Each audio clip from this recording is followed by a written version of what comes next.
Last week, Trump stood in front of his cabinet and said affordability is a hoax and a con job. Then he said, I was told not to say that, which means somewhere in the White House, there's a person whose entire job is to say, sir, please don't call people's rent imaginary. And that person failed. That person is having a rough week. I want to buy that person a drink, but I can't because drinks are $11 now, and apparently that's a hoax.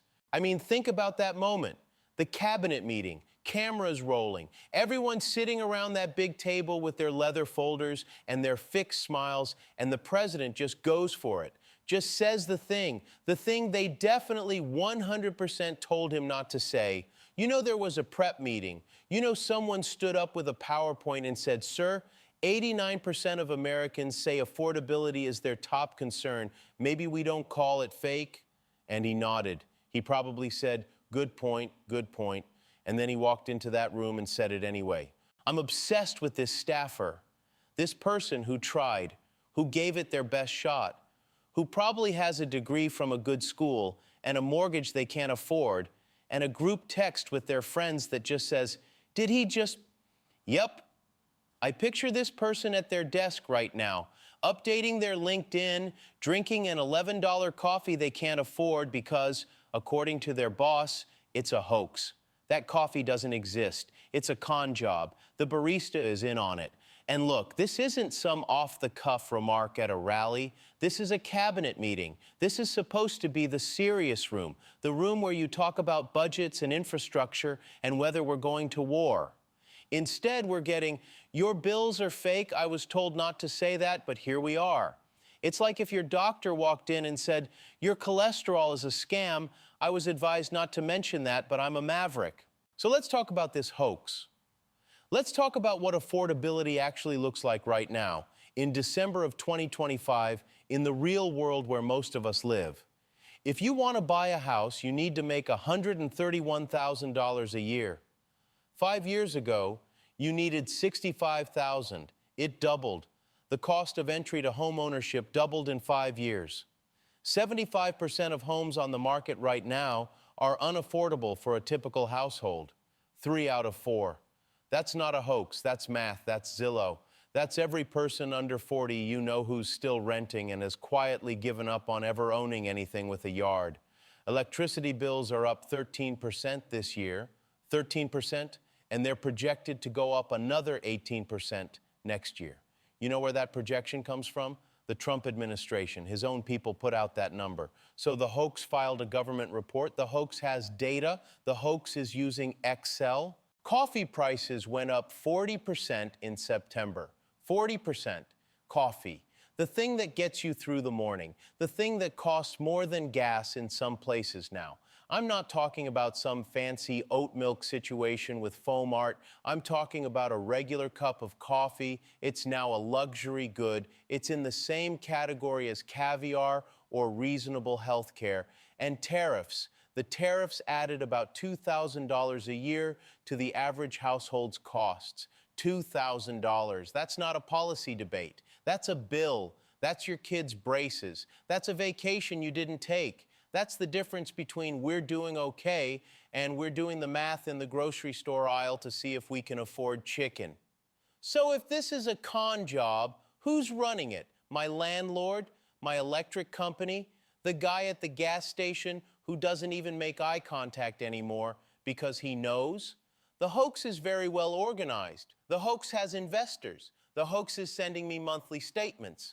But here's the part that really gets me. He didn't just say it. He admitted he was told not to say it. I was told not to say that. Past tense. Meaning he heard the advice. He absorbed it. Someone sat him down and said, sir, this is a bad idea. People are struggling, they're scared, they're working 2 jobs and still can't make rent. Maybe we don't tell them it's all in their heads. And he said, yeah, I got it. And then he walked out and said it anyway. What is that? That's not a slip. That's not a gaffe. That's a choice. That's someone handing you a warning label and you ripping it off and eating it. I keep thinking about the prep meeting. The poor people in that room trying to get him ready. Someone probably said, we have polling. Affordability is the #1 issue. It beats the economy. It beats immigration. It beats everything. If you call it a hoax, we lose Ohio. And he probably said, "But it feels like a hoax." And they said, "Sir, feelings are not a strategy." And he said, "Watch me." There was definitely a group text after. You know there was. Someone sent, "Did he just call rent imaginary?" And someone else replied, "I have to go lie down." And someone else said, "I'm at Costco. Anyone need anything?" Because that's how they cope. They share a Costco membership. They buy in bulk. They're trying to save money because their boss thinks money is a hoax. And here's the thing. Even Marjorie Taylor Greene disagreed with him. Marjorie Taylor Greene, the woman who thinks Jewish space lasers are a thing. She came out and said, "No, affordability is not a hoax. Everyone's bills have either stayed the same or gone up." When MTG is the voice of reason, we've left the map. We're in uncharted territory. We're in the part of the ocean where the old maps just say, "Here be dragons," except the dragons are saying, "Actually, rent is pretty high." Okay, so here's the part that's nuts. He didn't just say this once. He's been workshopping it. He's been trying out different versions. He went to Pennsylvania to a rally in the Poconos, and he brought a chart, a physical chart, like a science fair project, but for gaslighting. The chart compared price increases under Biden versus price increases under his administration. And the whole point was to say, see, it was worse under him, so stop complaining now. Which, fine, you can argue about whose fault inflation is. You can have that debate, but you can't argue that it's fake. You can't show people a chart about prices and then tell them prices are a hoax. That's like showing someone a map and then saying geography is a scam. And his spokesperson, this guy, Kush Desai, came out and said inflation has cooled to 2.5% annualized under Trump's policies, which sounds great until you look at the actual data. September inflation was at 3%. Prices edged higher. They didn't go down. They went up, just slower than before. And Trump himself said prices are coming down tremendously. Tremendously. That's the word he used. Meanwhile, the data says they edged higher. So we've got the president saying tremendously, the data saying edged higher, and the spokesperson saying cooled. That's three different stories. That's not messaging. That's improv. That's a group project where nobody talked to each other, and now you're all presenting different topics. And Kush Desai's job, by the way, is to say this stuff with a straight face. That's his whole job. Professional straight face keeper. I don't know how he does it. I don't know how he goes home at night and looks at his own electric bill and doesn't just start laughing or crying, probably crying. But the chart is what kills me, because it's not that he's wrong. I mean, he is wrong, but that's not the point. The point is, he's wrong and he brought a poster. He's wrong and he laminated it. He's wrong and he thought, you know what this needs? Visual aids. It's like if you failed a test and then framed it. Let me walk you through a week, a normal week. You go to the grocery store. You buy the same stuff you always buy. You get to the register and the total is $60 more than it was 6 months ago. You don't say anything. You just pay. You do the face we all do now, the silent scream face. You go to the gas station. You fill up. It's $70. You remember when it was 40. You don't remember when exactly, but you remember it was a thing. You get back in your car and you sit there for a second because you're doing math. You're doing the math of whether you can afford to drive to work. You open your electric bill. You don't open it right away. You leave it on the counter for a day because you know it's bad. When you finally open it, it's worse than you thought. And there's nothing you can do. You didn't use more electricity. You didn't throw a rave. You just lived in your house. You kept the lights on. You ran the fridge. And now you owe $180. And last year it was $150. You go to a coffee shop. You order a regular coffee, not a latte, not a cappuccino, just coffee. It's $11. $11. You pay it because you need it, but you feel insane.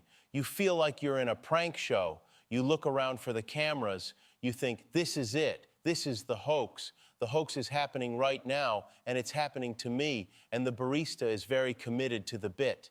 I used to think Costco was cheap. Now I think Costco is a payment plan. I go in for paper towels and I come out $400 lighter and I don't even know what I bought. I have a pallet of something in my garage. I think it's soup. It might be motor oil. I'm afraid to check. My phone auto-corrects dinner out to, are you sure? It just does it now. I type, wanna grab dinner? And my phone says, wanna grab, are you sure? It's trying to protect me. It's seen my bank account. A bottle of water at the airport costs more than a Senate hearing. I'm not joking. You can watch a Senate hearing for free. A bottle of water is $7. The hoax has reached the airport. The hoax has a monopoly on hydration. And everyone you know is talking about this. Everyone. It's not a niche concern. It's not a Twitter thing. It's the group text. It's the school pickup. It's every conversation that starts with, can you believe, and ends with a number. But the president says it's fake. He says we're all in on a prank we didn't agree to. He says we're all lying, not mistaken, lying, running a con job on ourselves. If I'm running a con job, I'm doing it wrong. I'm the worst con artist in history. I'm conning myself out of money. I don't have to pay bills that don't exist for services I'm not receiving. That's not a con. That's just sad. Look, here's the thing that actually matters. Forget the jokes for a second. Forget the chart and the cabinet meeting and the $11 coffee. Here's what's real. There are parents right now who are skipping meals so their kids can eat. There are retirees choosing between medication and heat. There are people working 2 jobs, good jobs, jobs that used to be enough, and they're still falling behind. And it's not because they're bad with money. It's not because they're lazy or they made bad choices. It's because the math doesn't work anymore. The rent went up. The groceries went up, the electricity went up, the wages didn't. My kids ask me why we don't go out as much, why we don't do the things we used to do. And I don't say, because the president thinks it's a hoax. I say, we're saving up, but for what? A house we'll never afford? A future that costs more every year? I'm saving up for the idea of saving up. And it's not just me, it's everyone, it's your neighbors, it's your coworkers. It's the person in line behind you at the grocery store doing the same math, making the same face, wondering if they're the only one who feels like they're drowning. They're not. We're not. This is real. The bills are real. The fear is real. The exhaustion is real. Anyway, glad we cleared that up. It's all fake. I'm going to go tell my mortgage company it's a con job and see if they accept monopoly money. So let's go back to the beginning. Let's go back to the cabinet meeting and the warning and the choice. Because that's what this is. Trump had every reason not to say it. He had advisors, he had data, he had polling, he had Marjorie Taylor Greene, for God's sake, telling him it was a bad idea, and he said it anyway. And now we're all supposed to pretend our bills are imaginary. We're supposed to pretend the grocery store is a hologram. We're supposed to pretend the electric company is a performance art piece. That staffer is still at their desk, the one who tried to stop him. They're still there, staring at their computer, wondering if they should have tried harder, wondering if there was a magic word they didn't say, wondering if they should have brought their own chart. They're drinking an $11 coffee they can't afford because it's a hoax, and hoaxes don't count against your budget. I think about that person a lot. I think about what it must be like to work that hard to prevent something, to see it coming, to do everything right, and then watch it happen anyway, and then have to go on TV and defend it, or not defend it, or defend the idea that it doesn't need defending because it's not real. That's the job. That's the gig. You work in the White House, and your job is to stand between the president and reality, and sometimes reality wins, and you just have to stand there and take it. If affordability is a con job, I want a refund. I want to talk to the manager of the hoax. I want to see the receipts. Oh, wait, I have them. They're all in my wallet. They're on my counter. They're in my email. They're very real. They have dates and amounts and account numbers. They have late fees. The hoax is very thorough. And if it's not a hoax, if it's real, then what? Then we're just supposed to keep going, keep paying, keep doing the math, keep making the face? Keep pretending it's fine because the guy in charge says it's fine, even though he also says it's fake, even though his own administration's data says it's not fine, even though everyone around him told him not to say it? I don't know.